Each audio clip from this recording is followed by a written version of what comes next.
Class 8th का subject political science lesson number 7 के question answers. Lesson का नाम है अंडरस्टैंडिंग मार्जिनलाइजेशन। क्वेश्चन नंबर 1 है right in your own words 2 or more sentences of what do you understand by the word marginalization। कहता है आप marginalisation से क्या समझते हैं, उसके बारे में 2-4 लाइनें लिखें। A social process of being confined to lower social standing is marginalization।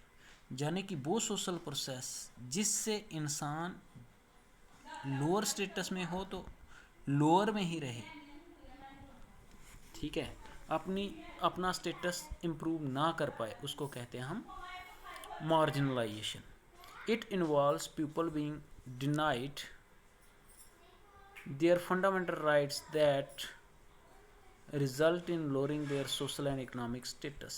इसमें क्या होता है कि जो लोग हैं वो अपने फंडामेंटल राइट्स का इस्तेमाल नहीं करते हैं और जो उनकी लोअर सोशल और इकोनॉमिक स्टेटस होता है वही रहता है और उससे डाउन होते जाते हैं। It is a situation when a particular social group is forced to live on the fringes rather than in the main stream. ये वो सिचुएशन होती है जिसमें एक सोशल ग्रुप को फोर्सफुली या खुद उनकी वजह से वो मेन स्ट्रीम में एंट्री नहीं करते, बल्कि जैसे बाकी लोग रहते हैं ऐसे नहीं रहते, अपने आप को थोड़ा अलग पुराने टाइप में रहते हैं। A marginalised section of the society does not get proper opportunity of social economic development. जो मार्जिनलाइज्ड सेक्शन होती है सोसाइटी की, उसे प्रॉपर सोसाइटी में ग्रोथ करने का, सोशो इकोनॉमिक डेवलपमेंट करने का मौका नहीं मिलता है।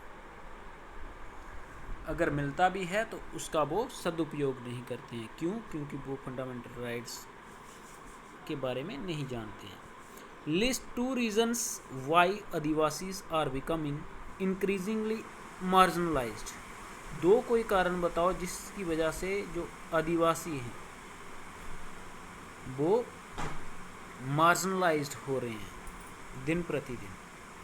Adivasis are being increasingly marginalised for the following 2 reason. उसके 2 ही कारण हैं। एक, change in forest law have deprived the Adivasis from access to forest produce.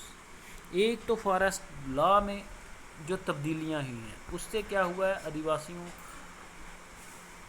को जो राइट है उनके कम हो गए हैं फॉरेस्ट पर, और जो फॉरेस्ट से प्रोड्यूस होता था उनको वो बंद हो गया। यानी कि फॉरेस्ट से जो भी प्रोडक्ट होते थे अब उन पर सरकार का अधिकार है, वो उसका इस्तेमाल नहीं कर पाते हैं, जंगलों को नहीं काट पा रहे हैं, लकड़ी का इस्तेमाल नहीं कर पा रहे हैं।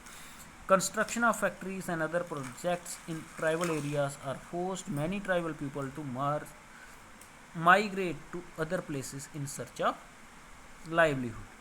और दूसरा कारण ये है कि फैक्ट्रियां बनने से और अलग अलग तरह के प्रोजेक्ट बनने से जो ट्राइबल लोग हैं उनको एक जगह से जबरन दूसरी जगह जाना पड़ता है अपनी गुजारे के लिए। Write 1 reason why do you think the Constitution safeguards to protect minority communities are very important। कहता है कोई एक रीज़न बताओ जिसके तहत कि कॉन्स्टिट्यूशन के मुताबिक जो मिनॉरिटी है कम्युनिटीज़ हैं उनकी हिफाजत करना बहुत ज़्यादा ज़रूरी है। The safeguard to protect minority communities are necessary because the majority community may culturally dominate the minority communities and minority community may become marginalized।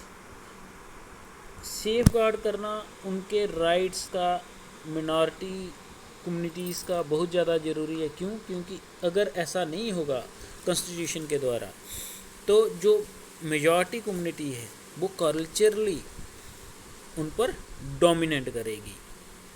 किस पर? मिनॉरिटी कम्युनिटीज़ पर। तो उससे क्या होंगे, मिनॉरिटी कम्युनिटी मार्जिनलाइज्ड हो जाएगी। उसके बाद कहता है read the section of minorities and marginalisation. What do you understand by the term minority. Minority का क्या मतलब? मतलब होता है।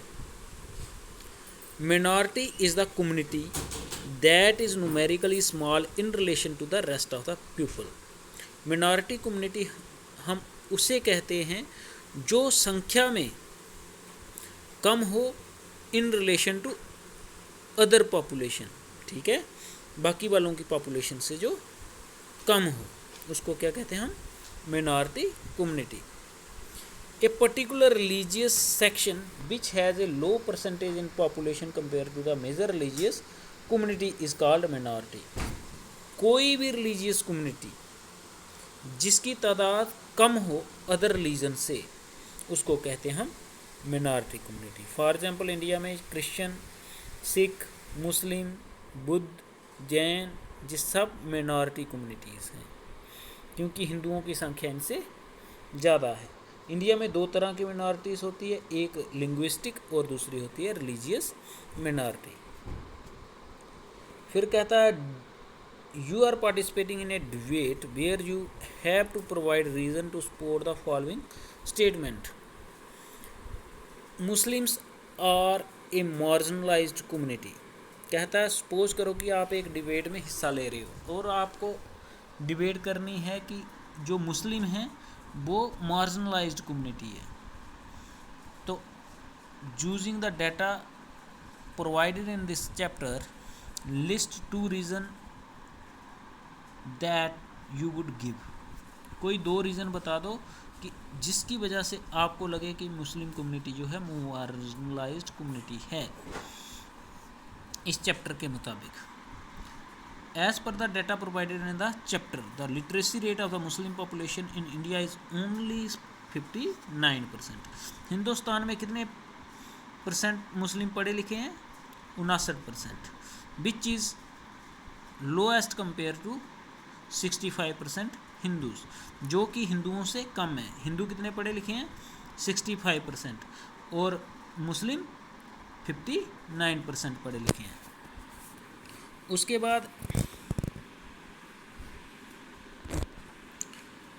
सिख लोग 70% पढ़े लिखे हैं, बुद्धिस्ट 73% पढ़े लिखे हैं, क्रिश्चियन जो इंडिया में रहते हैं 80% पढ़े लिखे हैं और जैन 94% पढ़े लिखे हैं।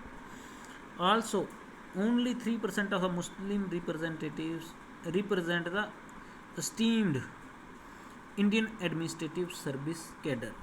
और इंडिया में 3% ही मुस्लिम जो हैं एडमिनिस्ट्रेटिव पोस्ट यानी कि IAS वगैरह की पोस्ट पर विद्यमान हैं। The above states supports that Muslims are marginalized community in India। और इस स्टेटमेंट से हमें पता चलता है कि मुस्लिम जो हैं वो मार्जिनलाइज्ड कम्युनिटी है इंडिया में। थैंक यू स्टूडेंट्स, आज के लिए इतना ही। घर में रहें, स्वस्थ रहें, कोविड-19 नियमों का पालन करें और बिन वजह घर से बाहर ना निकलें। Thank you, have a nice day.